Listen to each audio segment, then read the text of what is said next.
साथियों नमस्कार, मेरा नाम प्रशांत है और आप देखना शुरू कर चुके हैं आपका अपना channel the conflict lens TCL। Iran और इजराइल के बीच, अमेरिका के बीच जंग का आज 11वां दिन और बीती रात बीते दिन जिस तरीके से इजराइल के अलग अलग इलाकों में ईरान ने अपने नई एक तरीके से जनरेशन की मिसाइलों का इस्तेमाल किया और ख़ास तौर पर तेल अवीव पर जिस तरीके से उसने मिसाइलें दागी, उसमें बहुत सारे लोग हलाक भी हुए, मारे गए। वो भी तस्वीरें आपने देखी होंगी। लेकिन आज मैं जो तस्वीरें आपको दिखाने जा रहा हूँ वो एक बड़े और लंबे खींचने वाले वॉरफेयर की एक तरीके से तस्दीक करा रही है। एक खबर लगातार चर्चा का विषय बनी हुई है, बेंजामिन नेतन्याहू के एक मंत्री से जुड़ी हुई। तमाम सारी रिपोर्ट्स में, तमाम सारे अलग अलग सोशल मीडिया प्लेटफॉर्म्स पर इस बात के दावे किए जा रहे हैं और ख़ास तौर पर सोशल मीडिया प्लेटफॉर्म एक्स पर बहुत सारे ट्विटर हैंडल्स इस खबर को लेकर के लगातार शेयर कर रहे हैं, चर्चा कर रहे हैं, दावे कर रहे हैं। बेंजामिन नेतन्याहू का एक मंत्री और दावा यह किया जा रहा है कि उसके घर पर एक बड़ा अटैक हुआ है, बड़ा हमला हुआ है। तस्वीरें मैं अभी दिखाऊंगा, ऐसा दावा किया जा रहा है। इन खबरों की अभी तक आधिकारिक पुष्टि इजराइल की तरफ से नहीं हुई है, ना ही इस पूरे घटनाक्रम की जिम्मेदारी अभी तक ईरान की तरफ से ऑफिशियली ली गई है कि उसने यहाँ पर कोई अटैक किया है। लेकिन चर्चाएं बहुत तेजी से सर्कुलेट हो रही हैं, इसलिए मैं आपको ये खबर दिखाऊंगा। साथ में एक वीडियो निकल के सामने आया जिसमें दावा ये किया गया, और वो वीडियो फुटेज है जिसमें यह दावा किया जा रहा है कि बेंजामिन नेतन्याहू के बंकर को ईरान की मिसाइल ने डायरेक्ट हिट किया। क्या दावा किया गया, पूरी खबर, पूरा घटनाक्रम। और मुस्तफा खामिनेई के आने के बाद ईरान ने अपनी स्ट्रैटेजी बदली है और आज कहा जा रहा है कि एक बड़ा हमला करने की कोशिश की गई तुर्की में मौजूद अमेरिका के एक सैन्य बेस पर। हालांकि वो हमला कामयाब नहीं हुआ, लेकिन तुर्की पर हमला करना ईरान के द्वारा ये माना जा रहा है कि ये मुस्तफा खामिनेई की बदली हुई रणनीति का एक हिस्सा है। ऐसी चर्चाएं निकल के सामने आ रही। दूसरी तरफ हिजबुल्लाह ने बुरी तरीके से इजराइल को मारा है और इजराइल ने ये माना भी है कि उसके पास हिजबुल्लाह के मिसाइलों से लड़ने की स्थिति में मतलब बहुत दिक्कत हो रही है उसके एयर डिफेंस सिस्टम को। बहुत सारी खबरें हैं, इत्मीनान से बैठ करके ये वीडियो देखिएगा। सबसे पहले मैं आपको इस तस्वीर को दिखाना चाहता हूँ। ये वीडियो देखिए। ये तस्वीर ईरान के द्वारा जारी की गई उसके हमलों की 31वीं वेव का है और इसमें यह दावा किया गया कि इन हमलों में ईरान ने अपनी लंबी दूरी की मिसाइलों और ज़्यादा अत्याधुनिक मिसाइलों का इस्तेमाल किया है। ईरान के द्वारा किया गया ये हमला बताया गया कि इजराइल और अमेरिका के अलग अलग हिस्सों में अटैक किया गया। रात भर इस तरीके के हमले कई जगहों पर हुए हैं। ख़ास तौर पर तेल अवीव में अटैक किए गए हैं, हाइफा में अटैक किया गया बीते दिन, आपने वो तस्वीरें भी देखी होंगी। तो ये सुलेमान अहमद ने ये ट्वीट जारी किया, बताया गया the 31st wave of the operation true promise 4 has been carried out the powerfully against the American Zionist target using super heavy missile. Super heavy मिसाइलों के जरिए ये अटैक शुरू किया गया। Dedicated to the supreme commander of the arm forces ayatollah Sayyed Mustafa Khamenei. Sayyed Mustafa Khamenei को dedicate करते हुए ये हमला किया गया। ये तो एक खबर। दूसरी जो सबसे इंपॉर्टेंट खबर मैं आपको दिखाने जा रहा हूं, बताने जा रहा हूं, वो इस वीडियो से जुड़ी हुई है। जरा ये वीडियो देखिए। अब ये जो वीडियो आप देख रहे हैं, इस वीडियो में ये दावा किया जा रहा है कि ये जो घर है, ये जो इमारत जो आप देख रहे हैं, दावा ये किया जा रहा है कि ये घर बेन गवीर का है। बेन गवीर आप जानते हैं कि इजराइल के मंत्री हैं, बेंजामिन नेतन्याहू के बेहद करीबी हैं, और दावा किया गया कि इस पर जो है ईरान ने अटैक किया, ईरान की मिसाइलें या ड्रोन से यहाँ पर अटैक किया गया, ये बात दावा की गई। ये साइलेंस साइरस नाम का एक ट्विटर हैंडल है, उसने ये बाकायदा ट्वीट किया है आपकी स्क्रीन पर। एक और ट्विटर हैंडल जिसने ट्वीट किया उसका भी नाम अभी मैं जिक्र करूंगा। तो ये तो सोर्स है जिसमें ये दावे किए जा रहे हैं, इस तरीके की चर्चाएं की जा रही हैं। कहा गया the house of the Israeli minister Ben Gvir is reportedly on fire, his condition remains unknown. सीधे तौर पर बताया गया, हालांकि उनकी जो कंडीशन है उसके बारे में भी कोई जानकारी नहीं है, लेकिन उनका घर जो है वो आग की चपेट में है। दूसरा, ये सारा विल्सन नाम का एक ट्विटर हैंडल है, उसने भी ये वीडियो जारी किया और ये थोड़ा सा और उससे बेहतर वीडियो फुटेज है जो देखिए आप साफ तौर पर।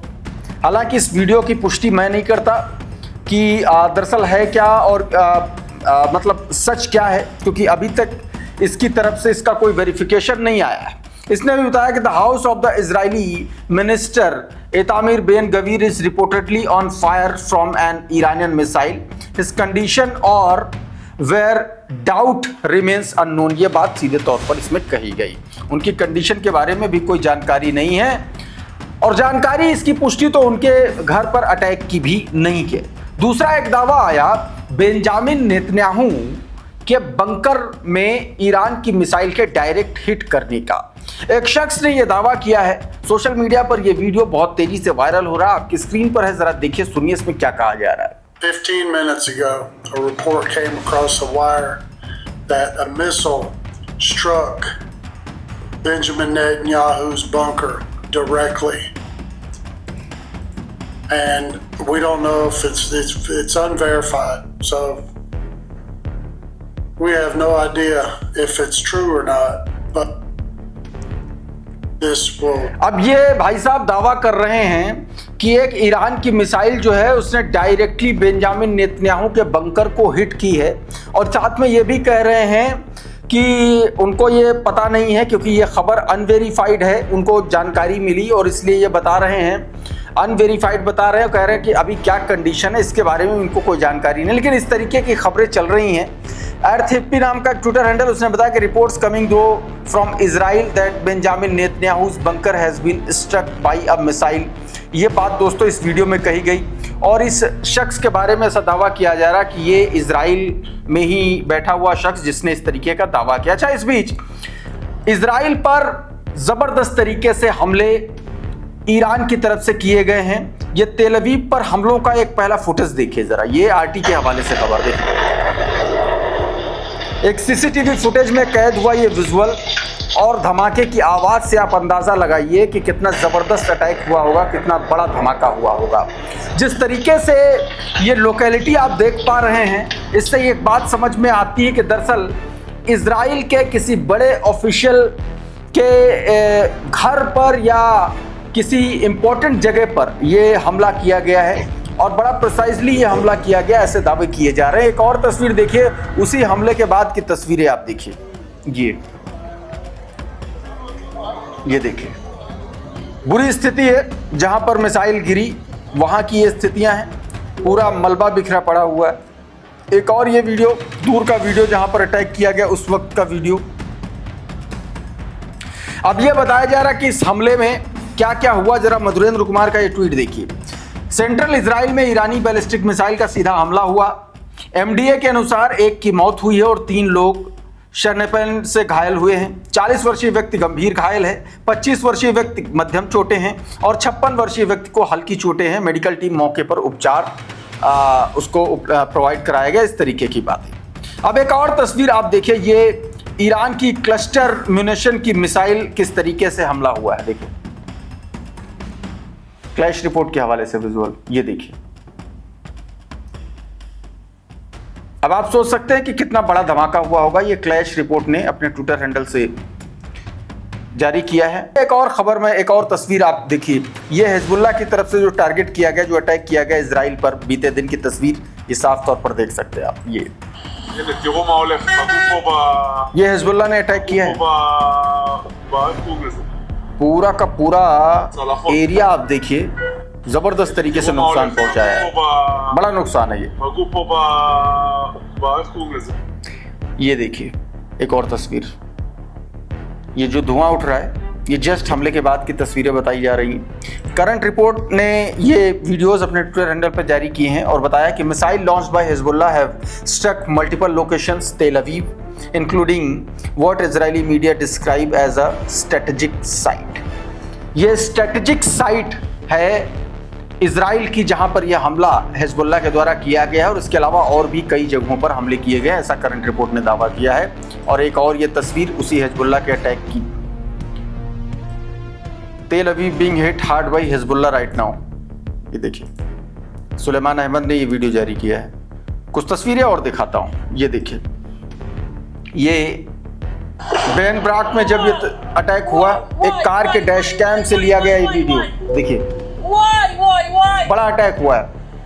इजराइल का एक और इलाका है ये बेन ब्राक जहां पर ये अटैक हुआ है। तेहरान टाइम्स ने ये वीडियो अपने ट्विटर हैंडल पर डाला है।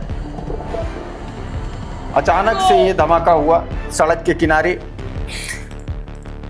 अब ईरान ने कैसे जो है जासूसी रडार पर बमबारी की उसकी तस्वीर तस्नीम न्यूज एजेंसी के हवाले से देखिए। ये जो जासूसी रडार था उस पर अटैक किया है, ड्रोन से अटैक किया है ईरान ने। देखिएगा जरा, दावा किया जा रहा है कि ये एक तरीके से जबरदस्त तरीके से वहां पर उसको नुकसान पहुंचाया गया। ये अटैक हुआ, बड़ा हमला हुआ। ये उमाशंकर सिंह लिख रहे हैं कि ईरान ने पश्चिमी सीमाओं के पास ड्रोन से जासूसी रडार पर बमबारी की। जो वेस्टर्न उसकी जो सीमाएं हैं वहां पर ये ड्रोन से अटैक किया है। अच्छा, एक बड़ी खबर ये आई IRGC को लेकर के, जरा ये क्रडल की खबर देखिए और इसका हिंदी ट्रांसलेशन मैं आपको बताता हूँ। ये चूंकि एक बड़ा अटैक है बताया जा रहा है कि IRGC ने ये दावा किया है कि उनकी नौसैनिक इकाइयों ने अल उदैरी हेलीकॉप्टर बेस, जिसे कैंप ब्यूरिंग भी कहा जाता है, उस पर ड्रोन और क्रूज मिसाइलों से हमला किया है। IRGC के बयान के मुताबिक इस ऑपरेशन में सुसाइड ड्रोन क्रूज मिसाइलों का इस्तेमाल किया गया और बेस के 11 अहम ठिकानों को निशाना बनाया गया। इसमें फ्यूल और gas storage tank, helicopter facilities, logistic और सपोर्ट सेंटर, बेस की और इसके अलावा बेस की अहम जो इंफ्रास्ट्रक्चर्स की जो फैसिलिटीज हैं उनको निशाना बनाया गया है। और हालात ये हैं कि अमेरिका अब मिडिल ईस्ट से भागना शुरू कर चुका है। एक तस्वीर निकल के सामने आई, ये ईरान ऑब्जर्वर की खबर देखिए और इस खबर में जो तस्वीर आपको दिख रही है ये अमेरिका का एयर टैंकर है जो बताया जा रहा है कि अब ये सऊदी अरबिया छोड़ करके वापस जा रहा है। इस ट्वीट में देखिए साफ तौर पर क्या बताया गया, the US has begin evacuating it's air tanker from Prince Sultan airbase in Saudi Arabia. Saudi Arabia पर जो उसका प्रिंस सुल्तान एयरबेस है वहां से वो अपने एयर टैंकर्स को बाहर निकालना शुरू कर दिया है।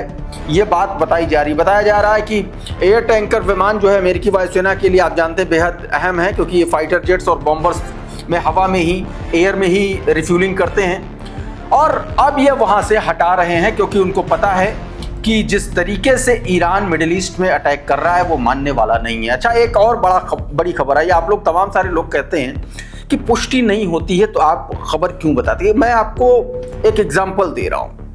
मार्को रूबियो, एक बयान आया है। बयान पता है किस पर आया है?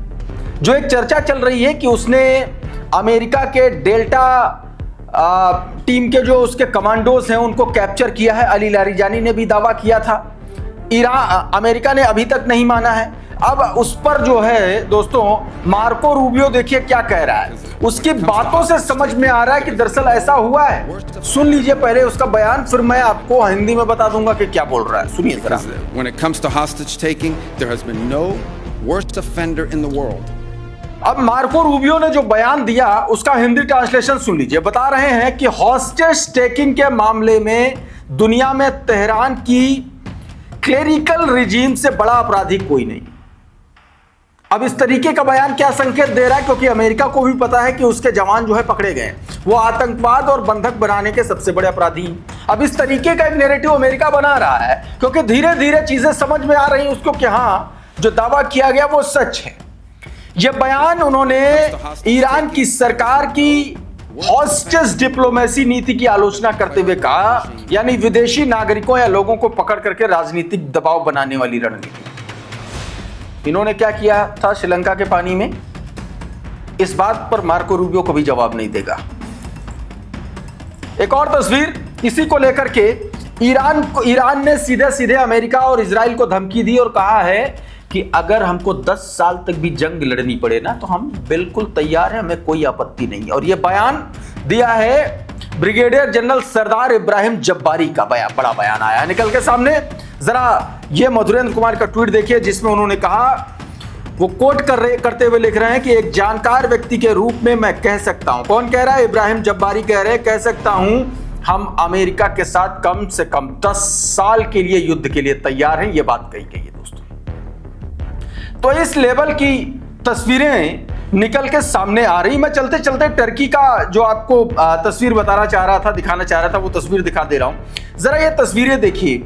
ये जो तस्वीरें आप अपने स्क्रीन पर देख रहे हैं, ये तस्वीरें दोस्तों अबू अली एक्सप्रेस एक सोर्स है, बड़ा इंपॉर्टेंट, बड़ा एक तरीके से जियोपॉलिटिकल खबरों को लेकर के बड़ा रिलायबल सोर्स माना जाता है। उसने अपने टेलीग्राम चैनल पर ये तस्वीरें जारी की। अब ये जो तस्वीरें हैं इसको लेकर के एक दावा किया जा रहा है, और दावा क्या किया जा रहा है ये आपकी स्क्रीन पर है, जरा देख लीजिए।